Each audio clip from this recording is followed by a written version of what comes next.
Bonjour à tous. Voilà, je continuer ma série de vidéos sur l'éclipse de l'Église, toujours avec un décor minimaliste et une qualité encore un petit peu médiocre, mais malheureusement, j'ai pas encore eu le temps de me former aux vidéos YouTube, donc j'ai préféré quand même avancer avec le contenu et voir ce que je pourrais faire ensuite après pour la forme. Alors, dans la première vidéo que j'ai publiée sur l'éclipse de l'Église, je me suis concentré d'abord sur le phénomène de l'éclipse, puisque c'était ce qui était le plus délicat en fait d'abord à présenter.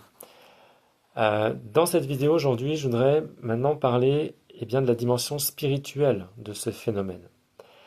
Donc la thèse que j'avance en fait, voilà, elle est relativement claire, c'est que l'éclipse de l'Église, elle veut dire en fait, elle est équivalente à l'éclipse de la foi. Et voilà, c'est le fil conducteur de cette vidéo. L'éclipse de l'Église, c'est l'éclipse de la foi.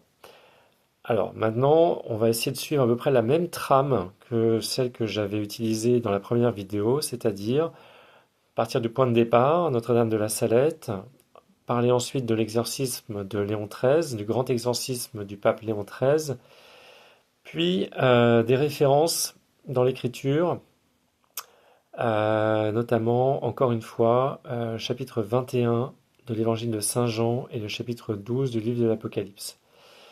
En plus de ça, je pense que je ferai une petite parenthèse, un petit détour par Notre-Dame de Fatima.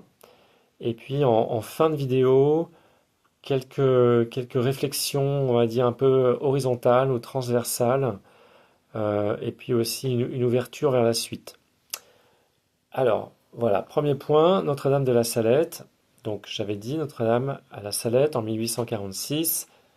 Voilà le livre que j'ai mentionné dans la description de la vidéo, la première vidéo. Notre-Dame a dit l'église sera éclipsée. Mais dans un paragraphe un peu avant de dire ça, elle dit aussi que Rome perdra la foi et deviendra le siège de l'Antéchrist. Donc voilà, c'est très clair. Rome, quand on dit Rome dans le contexte de l'Église, il s'agit en fait du centre, hein, du Vatican, on peut même dire, si on est un petit peu audacieux, on peut même carrément parler du pape directement. Rome, c'est le pape. Hein, lorsqu'il y a eu des controverses dans l'Église sur des points de doctrine, il était coutume de dire Rome a parlé. Voilà, Rome a parlé, le centre, le Saint-Siège a tranché le débat, maintenant il n'y a plus rien à dire. En dernière instance, c'est le pape en matière de doctrine, de foi, qui a le dernier mot. Et j'avais expliqué pourquoi dans la première vidéo, que le pape est le gardien du dogme de la foi. Donc quand Notre-Dame dit que Rome perdra la foi, il faut comprendre que la perte de la foi viendra du centre et du sommet de la hiérarchie catholique. Euh, Maintenant, pourquoi c'est si important? Pourquoi on parle de la foi en fait? C'est une notion qui n'est pas forcément très facile à appréhender. Je ne vais pas me lancer dans des définitions du catéchisme. En fait, je vais plutôt essayer de le mettre en perspective dans quelque chose de plus concret, de plus parlant. On a vu que l'Église, c'est le corps mystique du Christ.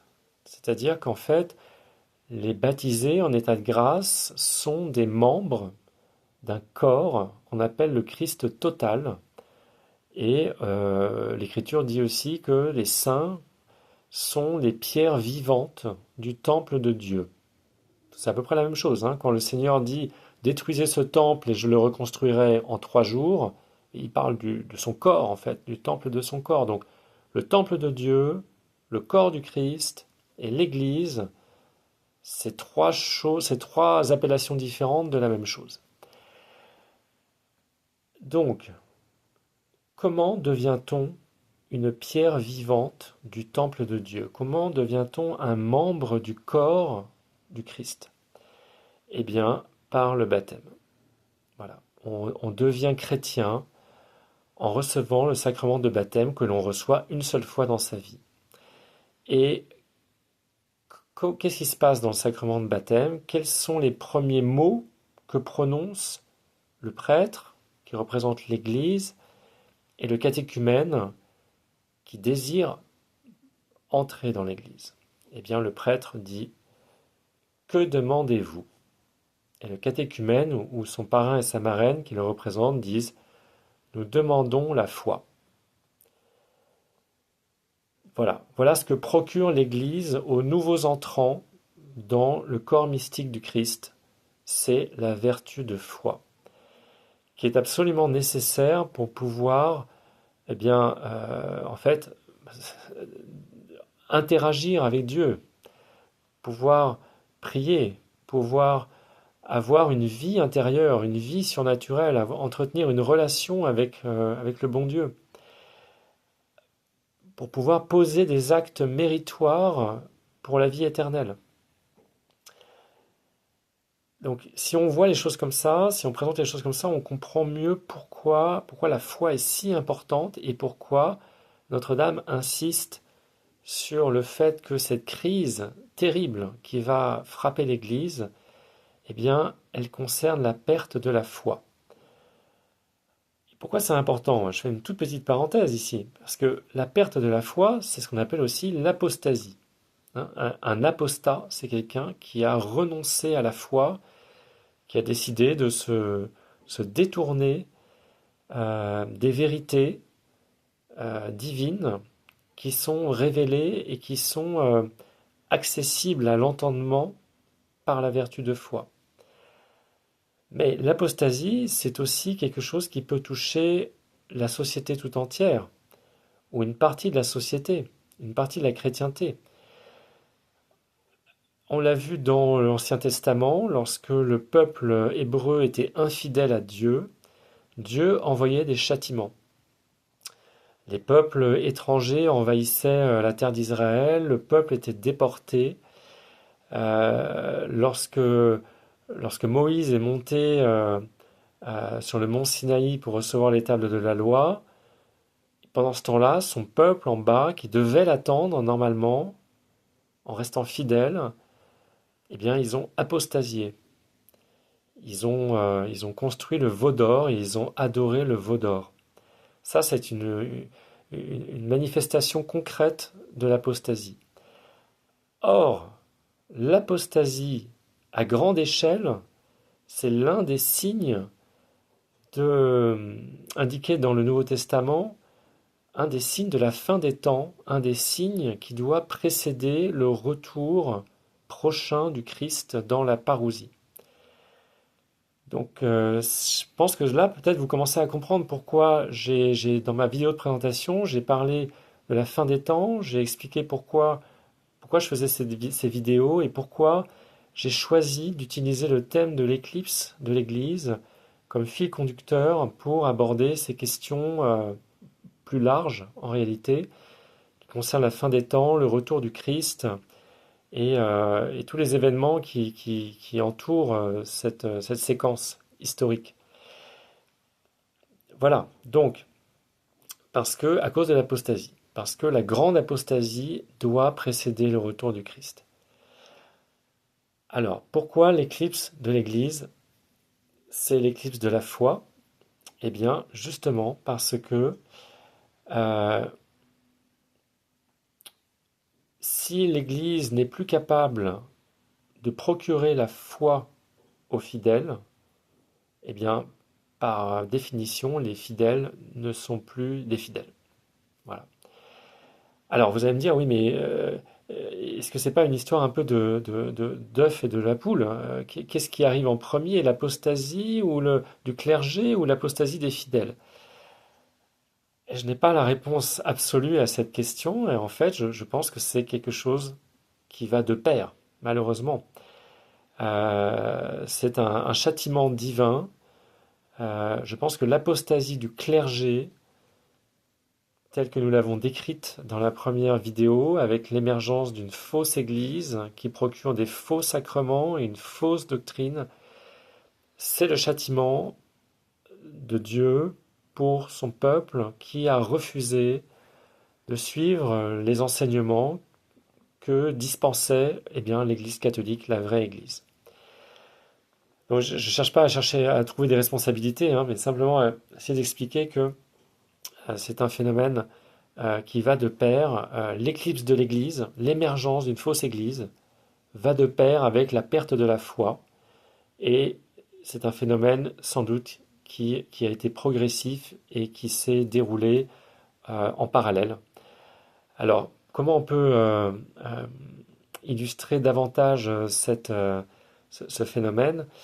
Eh bien, justement, deuxième point, le grand exorcisme de Léon XIII. Dans la première vidéo, j'ai parlé principalement de, des impies, des ennemis qui mettaient leurs mains impies sur ce que l'Église désirait de plus sacré. J'avais expliqué que c'était les sacrements et la doctrine euh, que l'Église doit dispenser à ses fidèles pour les sanctifier, à ses enfants pour les sanctifier. J'étais passé un peu rapidement, ou même complètement, sur la première partie de la phrase qui disait que ses ennemis, que l'Église était cernée par des ennemis et qu'elle était abreuvée de poison et saturée d'amertume. Alors, vous voyez, cette phrase, dans le grand exorcisme de Léon XIII, elle arrive avant les mains impies, elle arrive avant que le pasteur soit frappé et que le peuple soit dispersé. C'est la phase préliminaire, c'est la première phase. Qu'est-ce que c'est le poison et l'amertume? Bien, le poison, c'est un poison spirituel, bien entendu. Il s'agit des fausses doctrines. Des fausses doctrines qui se sont multipliées, on peut dire, qui ont commencé à partir de la Renaissance, qui ont vraiment pris beaucoup d'ampleur dans la société, notamment dans la haute société, pendant le soi-disant siècle des Lumières, et qui s'est diversifiée, on va dire, au XIXe siècle, sous les formes que nous connaissons encore aujourd'hui, hein, c'est-à-dire libéralisme, matérialisme, individualisme, socialisme. Ce sont toutes ces fausses doctrines qui ont séduit les nations, qui ont conduit une grande partie de la société chrétienne d'Europe et d'autres pays christianisés, mais en particulier l'Europe, à se déchristianiser. Alors ça a commencé, comme j'ai expliqué, dans la société d'abord, mais le clergé et les communautés religieuses ont aussi été contaminés. Euh, donc, j'expliquerai un petit peu après comment on peut même l'illustrer à partir des passages de l'Écriture. Mais je voulais d'abord juste simplement expliciter ce que voulait dire ce poison dont est abreuvée l'Église. Donc, comme j'ai dit, ça concerne également les prêtres, les évêques. Au fin 19e siècle, début du 20e siècle, il y a des prêtres et des évêques qui se distinguent par des écrits, par des discours, par des prises de position clairement hétérodoxes. Voilà, je ne vais pas rentrer forcément dans les détails maintenant. Peut-être que je mettrai en description des encycliques des papes qui parlent directement de ce sujet. Mais pour avancer, voilà. Maintenant, deuxième sous-point, l'amertume. Qu'est-ce que c'est l'amertume? D'abord, c'est un mot qu'on n'emploie pas beaucoup, donc je voudrais peut-être simplement donner une définition tirée du dictionnaire. L'amertume, c'est un sentiment durable de tristesse, mêlé de rancœur, lié à une humiliation, une déception, une injustice ou une trahison.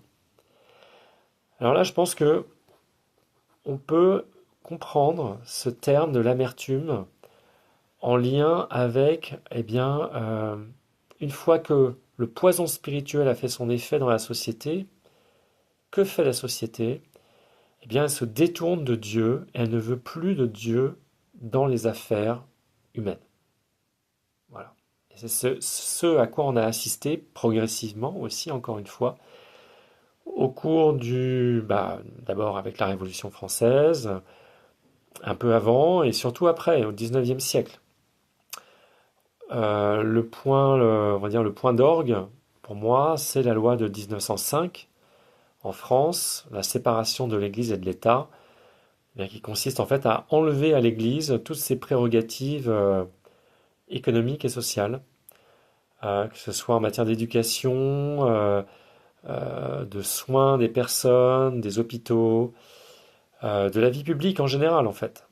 L'Église a été reléguée, comme on dit, à la sphère privée, alors que ce n'était pas du tout sa vocation, hein. Euh, voilà. Donc, comment l'Église, en tant que mère, hein, sur un plan mystique, réagit à cela? Ben, en fait, on lui enlève tout. On lui enlève son travail, en fait, sa raison d'être, presque. Alors, bien sûr, il reste l'enseignement, l'administration des sacrements, mais ce n'est pas toute l'activité de l'Église. On lui a enlevé une grande partie de ses prérogatives et qu'est-ce qu'elle voit, l'Église? Ben, elle voit une société qui part à la dérive. On ne veut plus de Dieu dans la société. On veut une société sans Dieu, ou plutôt avec d'autres dieux qui n'est pas le vrai Dieu, qui sont des faux dieux. On met en place aussi l'humanisme, hein, le culte de l'homme. C'est certainement l'idéologie la plus mortifère, la plus terrible, hein. Ce ne sont même pas des faux dieux, c'est l'homme qui se fait lui-même son propre Dieu. On pourra réfléchir sur les droits de l'homme à partir de cette réflexion. Et il y a un autre aspect qui est lié à cette réflexion sur l'amertume de l'Église. C'est la Première Guerre mondiale et la Deuxième Guerre mondiale et les conséquences de ces deux conflits. Je ne rentrerai pas dans les origines de ces guerres, même s'il y aurait beaucoup à dire, mais simplement sur leurs effets. Eh bien, leurs effets, ça a été le sacrifice de millions de vies humaines. Et si on parle de la Première Guerre mondiale en particulier, eh bien de centaines de milliers, de millions de chrétiens, en fait. C'était vraiment une espèce de sacrifice abominable de sang chrétien. Alors ça aussi, c'est un châtiment de Dieu, malheureusement, hein. L'apostasie des nations est punie par Dieu, notamment par des fléaux tels que la guerre ou la famine ou les épidémies. Qu'est-ce qui a émergé après la Première Guerre mondiale et encore plus après la Deuxième Guerre mondiale comme sentiment dans la société? Eh bien, c'est que, en fait, au lieu d'un retour à Dieu, au lieu de se dire, mais sans Dieu, l'homme est incapable de vivre dans la paix, dans l'harmonie, en tout cas avec un certain degré de paix et d'harmonie. Alors ça, c'est exactement l'inverse qui s'est produit. On est allé plus loin. On a fait, euh, on a fait encore deux pas en avant, c'est-à-dire on a voulu se doter d'une espèce d'ersatz d'église, hein, qu'on a appelé la Société des Nations, et puis encore après l'ONU, qui serait donc une organisation mondiale faite par l'homme, pour l'homme, et chargée de régler les problèmes humains à l'échelle de la planète. Donc là, on voit en fait malheureusement que le poison spirituel, l'aveuglement spirituel est extrêmement profond, puisque en fait l'homme des sociétés européennes ne s'est pas repenti. Au lieu de revenir à Dieu, il est allé plus loin dans son apostasie. Voilà ce que je voulais dire sur le grand exorcisme de Léon XIII par rapport à la foi, à l'éclipse de la foi. Et peut-être avant de passer aux deux passages de l'Écriture dont j'ai parlé en introduction, puisque là on arrive début du XXe siècle, et j'en avais pas parlé dans la première vidéo, je voudrais qu'on parle rapidement de Notre-Dame de Fatima, puisque je vais pas parler de tout ce qui s'est passé à Fatima. Euh, En fait, il y a quelque chose qui est important. On parle souvent des trois secrets de Fatima. En réalité, il n'y en a qu'un seul qui est demeuré un secret. ce qu'on appelle le troisième secret de Fatima. Et en réalité, ce troisième secret de Fatima, qui a soi-disant été révélé dans les années 2000, mais en fait il n'a jamais été vraiment officiellement révélé comme il devait l'être avant 1960, eh bien, en fait, à travers de multiples sources et un certain nombre on va dire, de témoignages ou d'indiscrétions, je pense qu'aujourd'hui, pour ceux sont intéressés à cette question, il n'y a plus vraiment de doute. Le troisième secret de Fatima, c'est, en tout cas pour une part, euh, l'apostasie du clergé romain par le sommet. Voilà, c'est ça à peu près. Il y a sans doute d'autres éléments, mais en tout cas le cœur, un des éléments très très importants du troisième secret de Fatima, c'est ça. C'est l'apostasie du clergé romain à partir de son sommet, de son chef, c'est-à-dire du pape. Ça fait écho bien sûr à ce qu'on a vu dans la première vidéo, dans le grand exorcisme de Léon XIII, à savoir que les ennemis du Christ mettront la main sur la papauté, mettront un ennemi du Christ sur le siège de Pierre pour diriger en fait eh bien, la fausse église. Alors, on va continuer maintenant avec les deux autres passages de l'Écriture, puisque j'ai décidé de consacrer cette vidéo à la question de la foi et de dire que l'éclipse de l'Église, ça correspond à l'éclipse de la foi.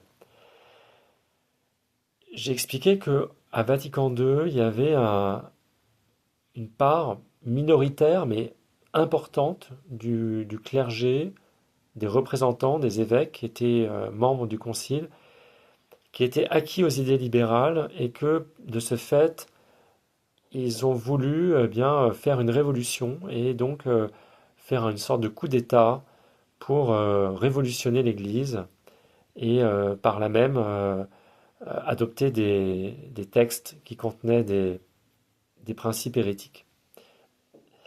Eh bien, cette minorité active de prélats apostats, en fait, eh bien, on la trouve dans les deux passages de l'Écriture que j'ai déjà mentionnés dans la première vidéo. Cette fois-ci, je vais commencer par le chapitre 12 du livre de l'Apocalypse.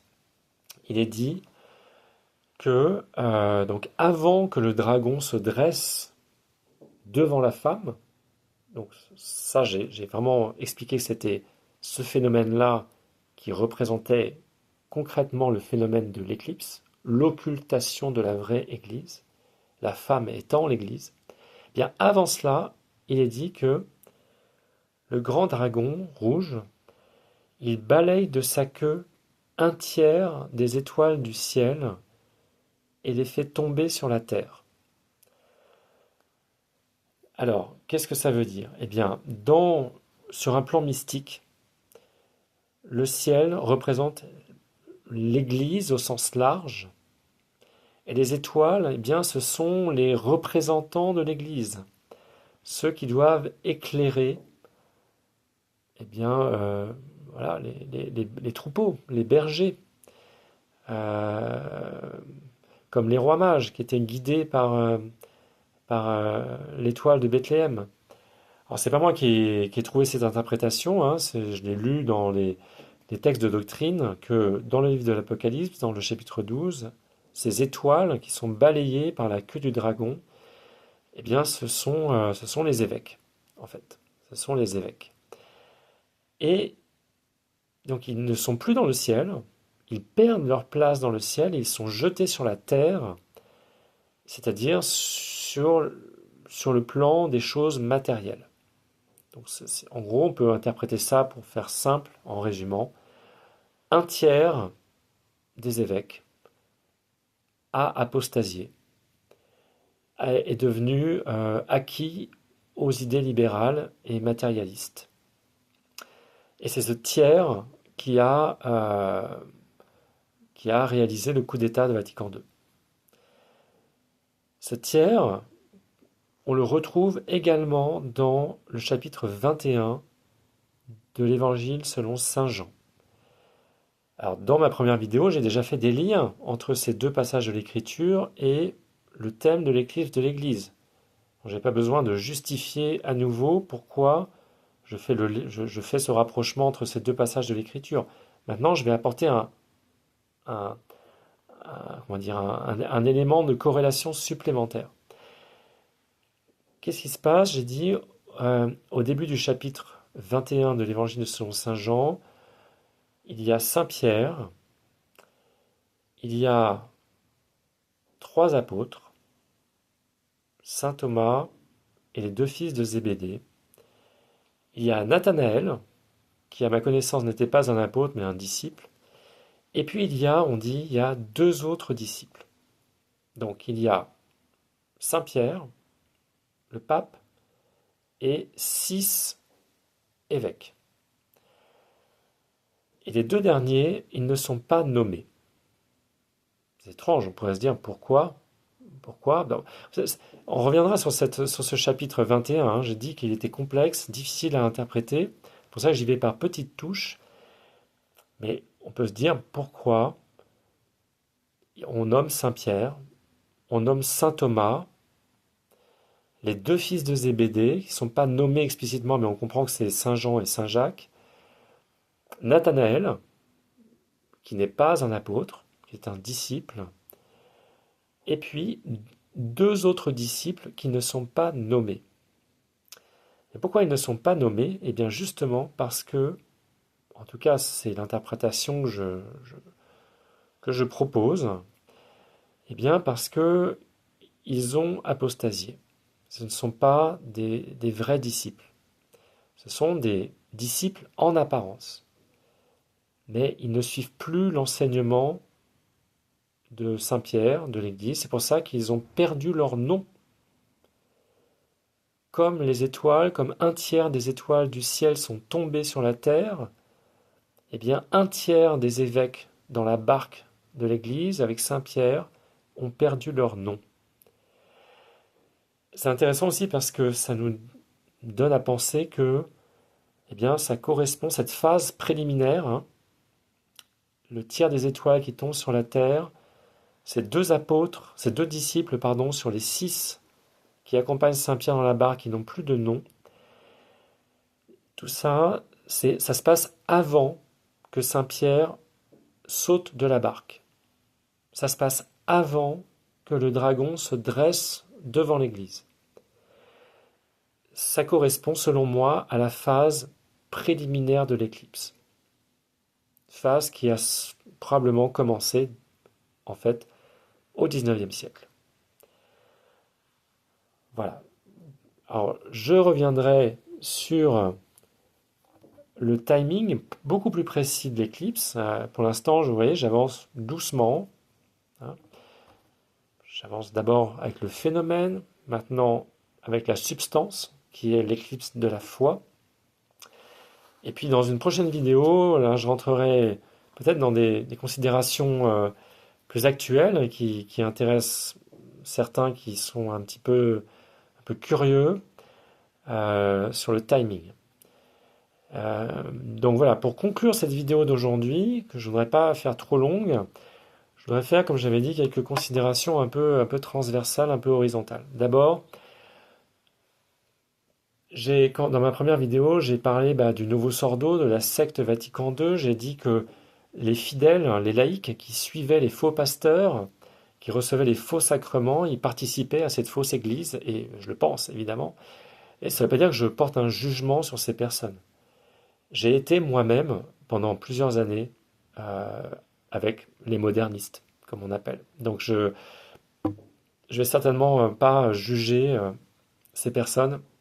Simplement, voilà, c'est un fait. J'essaie de présenter une analyse objective qui va peut-être permettre à certaines personnes de dépasser ça, de sortir de cette secte où elles ne reçoivent pas beaucoup de grâce. Voilà, les grâces sacramentelles, elles ne les reçoivent pas. Ça ne veut pas dire que Dieu ne leur donne pas de grâce, des grâces actuelles, mais c'est vraiment dans une pénombre en fait de la foi. Alors vous allez me dire, mais c'est encore plus méritoire. Oui et non. D'une certaine façon, c'est méritoire de lutter, de rester fidèle si l'on peut. Parce que faut bien comprendre que ces faux pasteurs, chaque dimanche, il délivre des sermons remplis de poison spirituel. Moi, quand j'étais chez les modernistes, en gros, le dimanche, je n'entendais parler que de migrants et de changement climatique. Voilà. Il n'était pas question du salut éternel, du péché, ou très très peu, hein, de manière très édulcorée, hein. L'enfer est probablement vide, on ira tous au paradis, hein. Bon, je résume et je schématise, hein, mais je pense qu'il y a pas mal de personnes qui vont reconnaître ce que je dis là. Donc voilà, je dis, si vous restez là, ça veut dire que vous ne faites pas l'effort de vous poser des questions ou d'aller plus loin. Vous voyez les contradictions. Moi, je les ai vues, les contradictions. J'ai vu les problèmes. Il faut aller plus loin. Faut dépasser ça. Sinon, bah, Dieu ne va pas vous donner les lumières et les grâces qui vont vous donner la force de quitter cette secte. Et ça ne veut pas dire nécessairement que ces personnes ne sauveront pas leur âme, mais avec beaucoup plus de difficultés. Et donc ça, c'est une première considération que je voulais faire. Deuxième considération, là, c'était sur justement la fin des temps.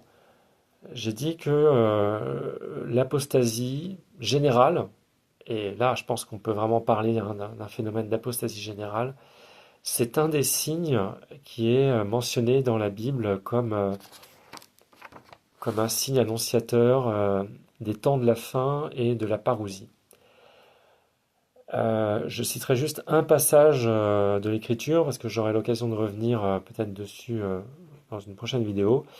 Dans l'Évangile selon saint Luc, au chapitre 18, verset 8, le Seigneur dit: Quand le Fils de l'homme reviendra, trouvera-t-il la foi sur la terre? Bon, je pense que formulé de cette manière, la réponse est contenue dans la question.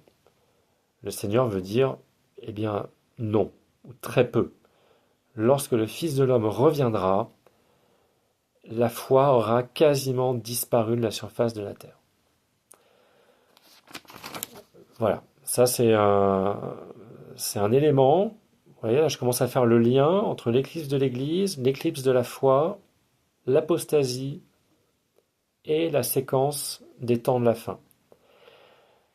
Maintenant, une dernière considération qui sera, j'espère, plutôt consolatrice. Dieu n'abandonne jamais son peuple. Dieu a châtié à de nombreuses fois le peuple hébreu sous l'Ancienne Alliance quand il était infidèle. Il a été envahi par des peuples étrangers, il a été déporté pendant des siècles dans des nations étrangères dispersées. Mais Dieu a toujours suscité des moyens de repentir et de retour à la foi, de retour au bercail. Eh bien, justement, c'est ça qu'il faut voir. Il ne faut pas voir que les choses négatives. Elles sont là. Il faut être lucide. Il faut les constater. Parce que sinon, on ne pose pas le bon diagnostic. Mais il faut aussi voir les moyens que Dieu a déployés pour nous aider à traverser cette crise. Et d'une certaine façon, c'est aussi une preuve, euh, par contraste, que nous sommes bien en train de traverser une crise extrêmement grave. Bien de quoi il s'agit en fait? Il s'agit notamment de la dévotion au cœur immaculé de Marie. Quand est-ce qu'elle a commencé cette dévotion au cœur immaculé de Marie? En fait, on pourrait remonter aux apparitions de Paray-le-Monial à la fin du XVIIe siècle, l'apparition du Sacré-Cœur de Jésus. Voilà, à Paray-le-Monial, fin XVIIe siècle, où le Sacré-Cœur, où Jésus dit à Sainte Marguerite Marie et à la coque: Voici le cœur qui a tant aimé les hommes et qui n'est pas aimé en retour. Voilà, je pense que ça peut faire un bon point de départ aussi pour comprendre un peu l'époque dans laquelle on vit et les phénomènes et les processus qui nous mènent à la situation dans laquelle on est actuelle. C'est-à-dire il y a 3 siècles, même plus, un peu plus, eh bien, le Seigneur se plaignait, et je veux dire, l'apparition de Paray monial, elle est quand même très significative, elle est très importante, donc il faut y accorder beaucoup d'importance. Le cœur de Dieu, le cœur de Jésus se plaint qu'il n'est pas aimé par son peuple.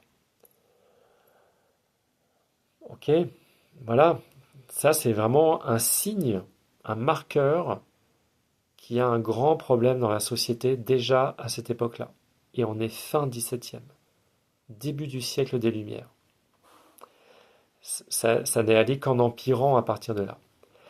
Mais Dieu, lui, n'a jamais arrêté de nous proposer des moyens de repentir et de conversion. Pour moi, le moyen considérable qu'il nous a donné par la suite, au XIXe siècle, si je fais un peu un bond dans l'avenir, eh bien, c'est la médaille miraculeuse. Médaille miraculeuse que je porte bien devant, en évidence, justement, pour la montrer. Les apparitions de la rue du Bac, en 1830, les 5 apparitions mariales qui ont marqué, en France, hein, qui ont marqué le 19e siècle, rue du Bac, La Salette, Lourdes, Pontmain, Pellevoisin. Hein, le fameux M de Marie sur la France. Il y a eu un très beau pèlerinage, je crois il y a un an ou deux, qui a été organisé sur le M de Marie. Voilà, c'est le moyen que Dieu nous a donné pour traverser cette crise abominable, c'est la dévotion au cœur immaculé de Marie. C'est-à-dire également le rosaire. Alors là, je fais encore une petite rallonge. Le rosaire a toujours été une arme extrêmement puissante pour lutter contre le démon et aussi un moyen de sanctification extrêmement, extrêmement puissant. On l'appelle la prière des humbles, la prière des pauvres, euh, parce que justement, eh bien les orgueilleux en fait le méprisent. Ils trouvent ça trop, oui, trop fastidieux. C'est parce qu'en fait, ils n'ont pas l'amour de Dieu, ils n'ont pas cette humilité. euh, Ils n'ont pas compris en fait les paroles de Dieu, de Jésus, qui disait, pour rentrer dans le royaume de Dieu, il faut ressembler à un petit enfant. Or, que fait un petit enfant dans les bras de sa mère, un bébé? Un bébé, il fait ba ba ba ba ba ba ba ba ba. Et un petit enfant, il dit maman, maman, maman, maman, je t'aime, je t'aime, je t'aime. Et ben voilà ce qu'on doit faire quand on prie le rosaire. À chaque Ave Maria, c'est comme si on disait à la Vierge Marie, à notre Mère du ciel, je t'aime. Tout simplement. Alors bien sûr, hein, on peut méditer les mystères du rosaire, mais si on n'a pas cette disposition d'esprit, on risque de passer à côté de beaucoup de grâce. C'est ce qu'a répété Notre-Dame à Fatima. Elle a dit au petit berger, et pour moi ça a été le début de ma conversion, mes enfants, priez le rosaire tous les jours. Voilà, ce sera un peu le mot de la fin pour moi aujourd'hui, parce que je veux pas que la vidéo soit trop longue, elle est déjà très longue. Priez le rosaire, portez la médaille miraculeuse, et puis je vais revenir dessus, je vais faire un petit teaser peut-être pour vous montrer un petit peu dans quelle direction on va aller dans la prochaine vidéo. J'ai eu cette inspiration, cette idée sans doute éclairée par une grâce de Dieu, que la médaille miraculeuse 1830, c'est le début de quelque chose. C'est le début de quelque chose que je mets en rapport avec toujours les deux mêmes passages de l'Écriture, chapitre 21 de l'Évangile de Saint Jean et chapitre 12 du livre de l'Apocalypse. Je vais être un peu plus précis, pardon. Peut-être qu'il y a des personnes qui vont contester ce que je veux dire, peut-être que je vais mal l'expliquer, mais je vais quand même le dire tel que moi je l'ai senti, je l'ai pressenti. Eh bien, pourquoi l'apparition de la rue du Bac? Qu'est-ce que c'est un bac? Ben, c'est une barque, en fait, qui permet de passer d'une rive à l'autre, d'un fleuve ou d'un lac, d'une étendue d'eau. Eh bien, moi, je prétends que l'apparition de Notre-Dame à la rue du Bac en 1830, Elle a un rapport avec la barque de Saint Pierre au chapitre 21 de l'évangile de Saint Jean. Voilà. Donc j'en resterai là pour aujourd'hui. Ce sera le petit teaser de la fin. J'espère que cette vidéo vous aura plu. Et désolé encore pour le manque d'animation ou d'illustration, mais en tout cas, je vais mettre des éléments en description de la vidéo pour que vous puissiez compléter le visionnage avec vos propres recherches. Et d'ici la prochaine fois, portez-vous bien, que Dieu vous bénisse. Ainsi soit-il.